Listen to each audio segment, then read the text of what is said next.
বাংলাদেশে যতগুলো মাদ্রাসা বড় মাদ্রাসা অতগুলো রাজনৈতিক দল খালি মানুষেরটা খান, নিজের পয়সা জীবনে খান নাই, সেই শক্তি দিয়ে পোলাপানরে পিটাইতেছেন।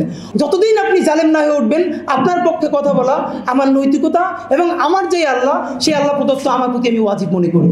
বাংলাদেশে যেরকম বাংলায় 24-এর জন্য জান দিয়ে আলেমও আছে, বাট যারা কওমি জননী উপাধি দিছে তারাও তো আলেমই।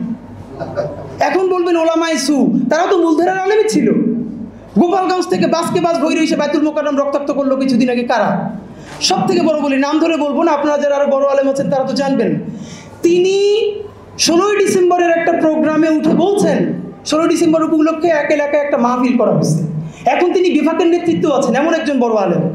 তিনি বলছেন 16 ডিসেম্বরে আবার আপনারা মাহফিল করবেন কেন?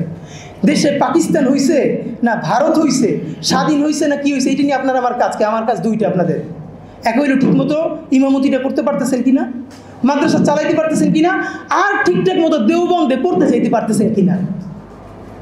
এটা তো আলেমদের মধ্য থেকেই বলছে। এই যে বৃহত্তর একটা জনগোষ্ঠীকে অ্যাপলিটিক্যাল করে রাখা কারা করেছে? আলেমরাই তো করেছে। হ্যাঁ, এই আলেমদের বিরুদ্ধে যারা দাঁড়িয়েছে, যারা শহীদ হয়েছে, তারাও তো আলেমই নিশ্চয়ই। এখন আমি এই কথাগুলো কেন বলি? আমি তো জানি এই প্রোগ্রাম শেষে আপনাকে কেউ না কেউ প্রশ্ন করবে, আপনারা নারী মিডিয়ার কিছু হবে না দেখবেন, তবুও মিডিয়া নিউজ হয়ে যাবে অমুক অনুষ্ঠানে নারী সাংবাদিককে হেনস্থা হয় না আপনাদেরকে নিয়ে। তো এই প্রস্তুতি তো আপনার নিতে হবে। যদি নারী সাংবাদিক অ্যালাউড থাকে, কেন 10 জন বোরকা পরা আমার বোন, আমার মায়েরা তাহলে এখানে থাকতে পারবেন কিনা? তাহলে এটা বলে দিতে হবে আমরা রাজনীতি করবো কিন্তু নারীদেরকে ছাড়া, মানে করবো কিন্তু রাগঢাক করে বলবো না। এইটা তো আসলে ভালো সুন্দর জিনিস না। তো আমি আপনাদেরকে ধরেন আরও যদি বাজে কথা বলি, বাংলাদেশে যতগুলো মাদ্রাসা বড় মাদ্রাসা অতগুলো রাজনৈতিক দল। বা এই যে মাদ্রাসার মধ্যে যে ছাত্ররা আবাসিকে থাকে, একমাত্র তার একাডেমিক টেক্সটের বাইরে 1 পৃষ্ঠা ভিন্ন বই পড়বার সুযোগ তার আছে? সাবাং সাবাং করে তারা পিটেই আসেন, আপনি এই সেখানে রাজনৈতিক অধিকারের কথা বলেন। মাইন্ড করেন না, আমি নিজে বলি। এই যে চৌধুরীপাড়া যে বড় মাদ্রাসা, এইটার পাশের ঘটনা বলে আমি শেষ করি। আমার আপনারা সারাদিন গালিগালাজ করলেও লাভ নাই, কারণ আমি আপনাদের পক্ষ বলি আপনাদের ভোট পাওয়ার জন্য না, ইনসাফের লড়াইয়ের জন্য। কারণ আপনার মাজলুম, যতদিন আপনি জালেম না হয়ে উঠবেন, আপনার পক্ষে কথা বলা আমার নৈতিকতা এবং আমার যে আল্লাহ, সেই আল্লাহ প্রদত্ত আমার প্রতি আমি ওয়াজিব মনে করি। চৌধুরীপাড়া মাদ্রাসার ওখানে পাকিস্তান ভারত একদিন ফাইনাল খেলা চলে, বিরাট, মাদ্রাসার পাশে গ্যারেজ। এই কথাগুলো কেন বলি? আপনি রাজনীতিবিদ হবেন, রাষ্ট্র নির্মাণ করবেন। আরে আলেমদের কি বাংলাদেশে মাদ্রাসা ছাত্রের কোনো দেশ আছে? তারপর বলবেন রাষ্ট্র, সেই রাষ্ট্রের সিভিল মানে নাগরিক হয়ে ওঠা তো আরও পরের প্রশ্ন। সেইখানে রিক্সার একটা বড় গ্যারেজ, আমরা বন্ধুরা মিলে ক্রিকেটের ফাইনাল ম্যাচটা দেখতেছি ভারত পাকিস্তান। স্বাভাবিকভাবেই কওমি মাদ্রাসার ছেলেরা ওরা অনেকে 20-30 জন ওইখানে আসছে, এসে খেলা দেখতেছে। তো আমরা তো বুঝি একটা মাদ্রাসার নিয়মকানুন থাকে, তার মধ্যে তো এরভাবে খেলা দেখতে যাওয়া যায় না। এরপরে 2 জন ওস্তাদ সেখানে গেছেন যে তাদেরকে এখন ধরে সেখান থেকে নিয়ে আসবে, কোনো সমস্যা নেই। কিন্তু দেখেন, এটুকুন সম্মান যদি আপনি আপনার ছাত্রকে দিতে না পারেন, আপনার মাদ্রাসার বাহিরে এখনও আপনাদের ছাত্ররা যে বাইরে রাখে না, এটা আপনাদের প্রতি করুণা করে, করুণা। এখন যেই জেনারেশন তৈরি হয়েছে, কয়দিন পর সেই সম্মানটা আপনি পাবেন না। আপনার বাপে আপনার মাদ্রাসায় ভর্তির সময় বইলে দিয়ে যেত, হুজুর খালি হাড্ডি গুড্ডি চাই, আর কিছু চাই না। আর এখনকার বাপেরা একটা পিটান দিলে গিয়ে থানায় মামলা করে। যুগ বদলাইছে, যুগের সাথে যদি আমরা নিজেরা না বদলাই, আমরা অপাঙ্ক্তেয় হয়ে যাব। যেটা বাজে হলো, কমপক্ষে 200 মানুষ সেই গ্যারেজে আমরা খেলা দেখি।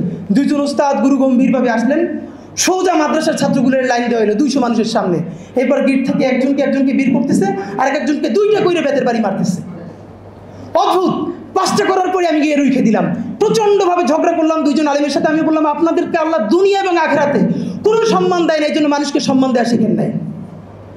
খালি মানুষেরটা খান, নিজের পয়সা জীবনে খান নাই, সেই শক্তি দিয়ে পোলাপানরে পিটাইতেছেন। ওরে নিয়ে আপনার আইন তো, ওরে নিয়ে পিটান, ঝুলান, বাপমারে ডাইরেক্টলি পাঠান।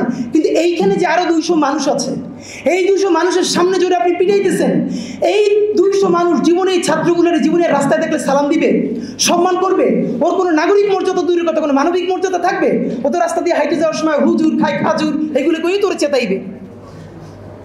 ওই যে তারেক মাসুদের মাটির ময়না সিনেমায় আপনাদের মনে আছে যে একটা ছেলে মাদ্রাসার, ও বলতেছে মাদ্রাসা যখন ভর্তি হয়েছে, ওর নাম আনোয়ার, ওরে বলতেছে আনোয়ার জানোয়ার। এই আনোয়ার জানোয়ার এটা তো এমনি আসে নাই, এটা বুঝতে পারতে হবে। সুতরাং আপনি আপনার ছাত্রের মানুষের সামনে ফালাই পিটাইতেছেন জনমের পিটান। আপনারাও তো হাসিনা শাপলা চত্বরে ফালাই জনমের পিটান পিটাবে, কিন্তু পক্ষে বলার লোক পাবেন না।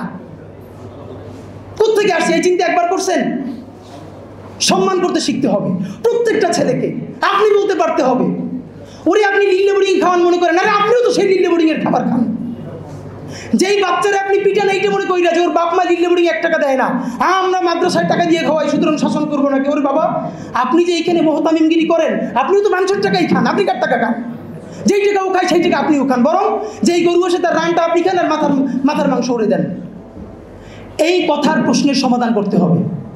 নতুন বাংলাদেশে কওমি মাদ্রাসার ছাত্ররাকে শুধু তোকে ছাত্র বলতে পারতে হবে, মানবিক অধিকার দিতে পারতে হবে। এই সম্মান যদি আমরা আমাদের সন্তানদেরকে দিতে না শিখি, বাইরের মানুষের সম্মান তো দূরের কথা, আমরাই কোনোদিন সম্মান পাবো না। সুতরাং নাগরিক হয়ে ওঠা তো অনেক পরের প্রশ্ন।